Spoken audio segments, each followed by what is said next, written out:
La parole est à Monsieur le Président Damien Abad.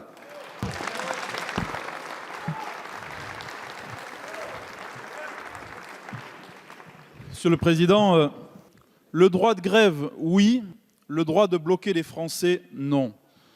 Monsieur le Premier ministre, face à la crise sociale actuelle, les Français en ont ras-le-bol. Ras-le-bol de galérer en permanence pour pouvoir se rendre à leur travail librement. Ras-le-bol de voir chaque jour notre nation se déchirer un peu plus. Ras-le-bol de voir que le service minimum dans les transports est une réalité partout en Europe, sauf en France. Monsieur le Premier ministre, même si certains syndicats ont une part de responsabilité dans cette crise sociale, vous ne pouvez pas fuir la vôtre en tant que chef du gouvernement. Votre première responsabilité, c'est d'abord votre propre attitude, celle qui a consisté à entretenir le flou et la confusion en brouillant les pistes. C'est l'échec de votre méthode, qui préfère les postures à l'exigence de clarté, les faux-semblants au devoir de vérité et qui cristallise les angoisses depuis des mois. C'est l'échec d'un haut-commissaire censé incarner la réforme et finalement obligé de démissionner. C'est l'échec de votre double langage qui condamnera les Français à la double peine. Ils n'auront ni la paix sociale immédiate, ni le sauvetage des retraites à long terme. Votre deuxième responsabilité, c'est celle du calendrier de la réforme.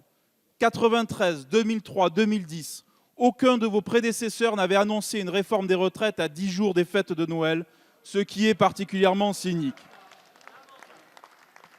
Tout simplement pour gagner la bataille de l'opinion à tout prix, quitte à sacrifier le chiffre d'affaires des commerçants et le Noël des Français. Enfin, votre principale responsabilité, c'est de préparer une réforme injuste et non financée qui va provoquer une baisse généralisée des pensions de retraite. Alors, Monsieur le Premier ministre, si l'on en croit vos ministres qui se succèdent à tribune médiatique et vos députés qui rencontrent en catimini le leader de la CFDT, la reculade n'est pas loin. Alors, allez-vous reculer et perdre la face en renonçant encore un peu plus à l'équilibre financier du système de retraite? Merci, Monsieur le Président. La parole est à Monsieur le Premier ministre. Monsieur le Président, Mesdames et Messieurs les députés, Monsieur le Président Abad, Monsieur le Président Abad, oui. Chut. Laissez tout de même...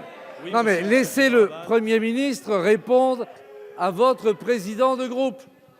C'est la moindre des choses. Oui, allez-y, Monsieur le Premier ministre. Comme vous, je sais, Monsieur le Président Abad, l'impact pénible que la grève qui a été engagée et les manifestations qui se déroulent aujourd'hui peuvent avoir sur nos compatriotes et nos concitoyens. Je vois parfaitement la difficulté qu'éprouvent ceux de nos concitoyens qui, pour aller travailler, se lèvent beaucoup plus tôt, doivent affronter en Île-de-France des bouchons considérables, doivent marcher,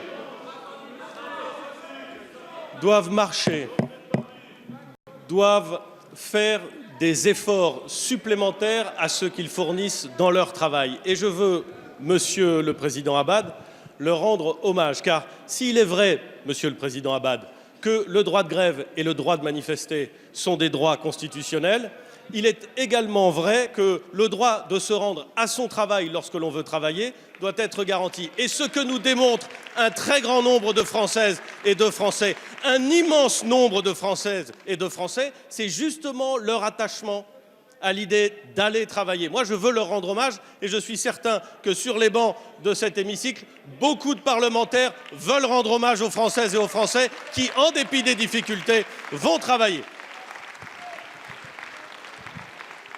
Dans la deuxième partie de votre question, Monsieur le Président Abad, vous évoquez des postures et des faux-semblants. Eh bien, Monsieur le Président Abad, puisque vous parlez de postures et de faux-semblants, disons les choses clairement.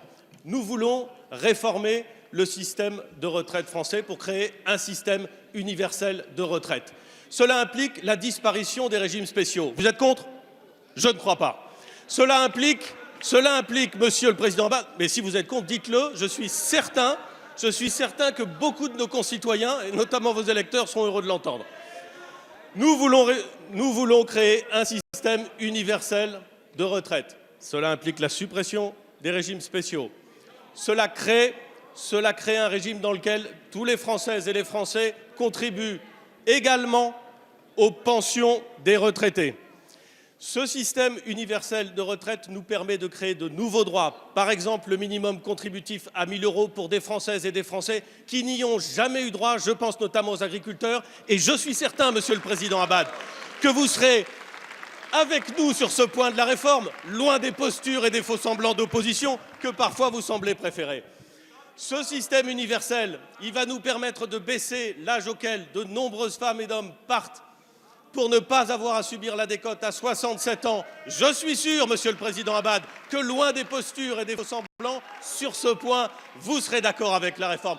Autrement dit, Monsieur le Président Abad, sur de très nombreux points, vous savez parfaitement que la mise en place de ce régime universel constituera à la fois un progrès et plus de justice sociale.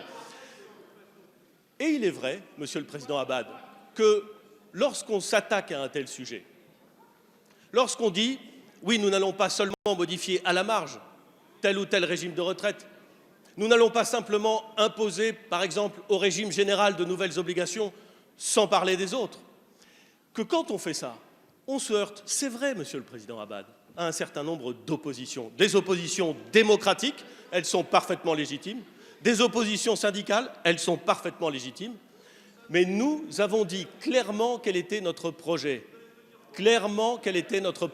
Et sur ce projet, sur la création d'un régime universel de retraite, ma détermination, celle du gouvernement, celle de l'ensemble de la majorité est totale. Je le dis calmement, elle est totale. Sur la création de ce régime universel et sur la nécessité de faire prévaloir l'équilibre du système futur et la remise à l'équilibre du système actuel. Merci, Monsieur le Premier ministre.